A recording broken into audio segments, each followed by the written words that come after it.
ہم لوگوں کے لیے کیا ہے؟ سنت۔ جو بات میں بتانا چاہتا ہوں وہ ہے ختنہ کرنا۔ بہت سارے لوگ مسلمانی کہتے ہیں، مسلمانی نہیں، سنت۔ مسلمانی کیا؟ مسلمان کا بچہ تو مسلمانی ہے، وہ کیا مسلمان ہوگا؟ اسی لیے تو غیر کہتے ہیں کہ پہلے ہندو پیدا ہوتا ہے بعد میں لوگ مسلمان بناتے ہیں۔ مسلمانی مت کہیے گا، بلکہ کہیے کہ سنت ادا کر رہے ہیں، سنت ادا کر رہے ہیں۔ اسی لیے تو سنت ختنہ کر رہے ہیں، سنت ادا کر رہے ہیں۔ نانی بھی خوش ہے، باپ بھی خوش ہے، ماں بھی خوش ہے، سارے رشتہ دار خوش ہیں، اس لیے کہ سنت کو ادا کر رہے ہیں۔ تو حضرات ختنہ کرنا یہ سنت ہے حضرت ابراہیم علیہ السلام کہ اس میں ختنہ کرنا واجب، لیکن ہمارے لیے کیا سنت ہے؟ کب تک؟ جب تک وہ بالغ نہیں ہوا۔ یاد رکھیے گا، بلوغیت کے بعد پھر منع ہے کہ اس کا ختنہ کرے۔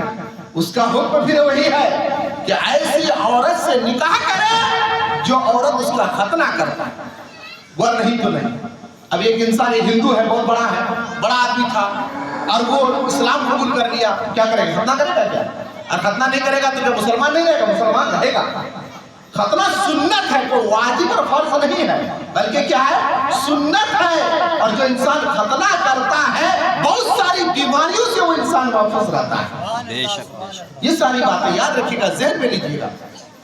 تو ختنہ کرنا سنت ہے۔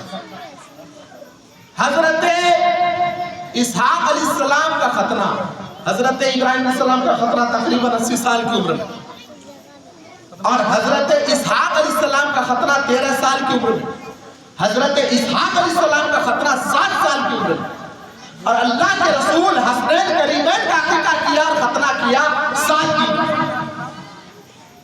دن عقیقہ کیا۔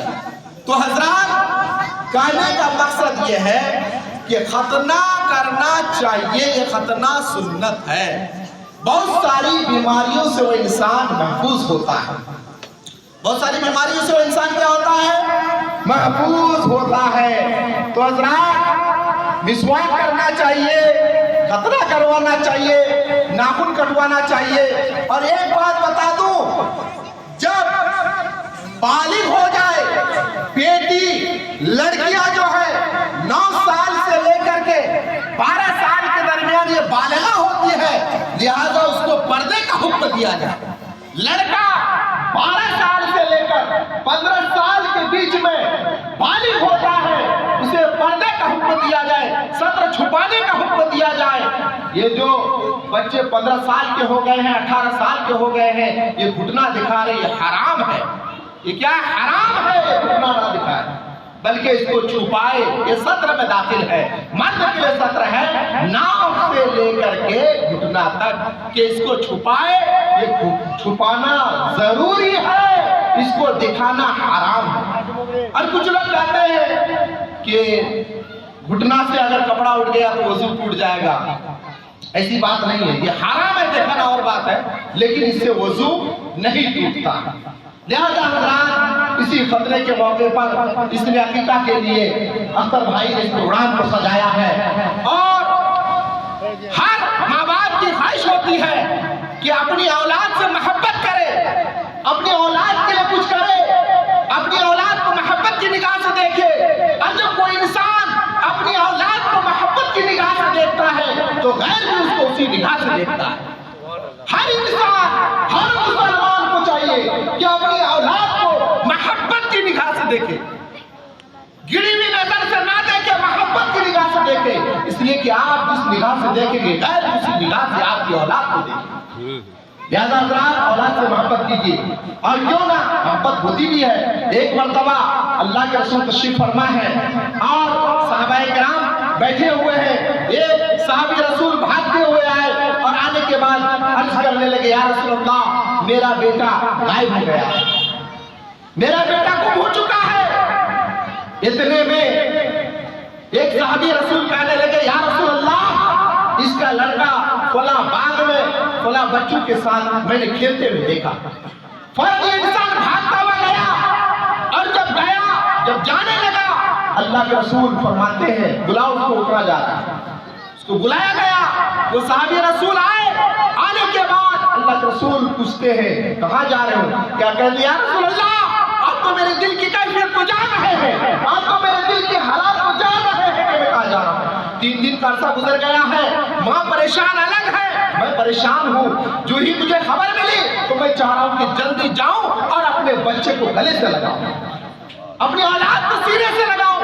اللہ کے رسول فرماتے یہ بات صحیح ہے، یہ بات صحیح ہے، تیری اولاد ہے، تیری اولاد ہے، تیرا بچہ ہے، تیرا بیٹا ہے، لیکن سنو جب تم وہاں جاؤ گے تو جانے کے بعد اپنے بیٹے کا نام لے کے پکارنا، میرا بیٹا مت کہنا، نور نظر مت کہنا، لخت جگر مت کہنا۔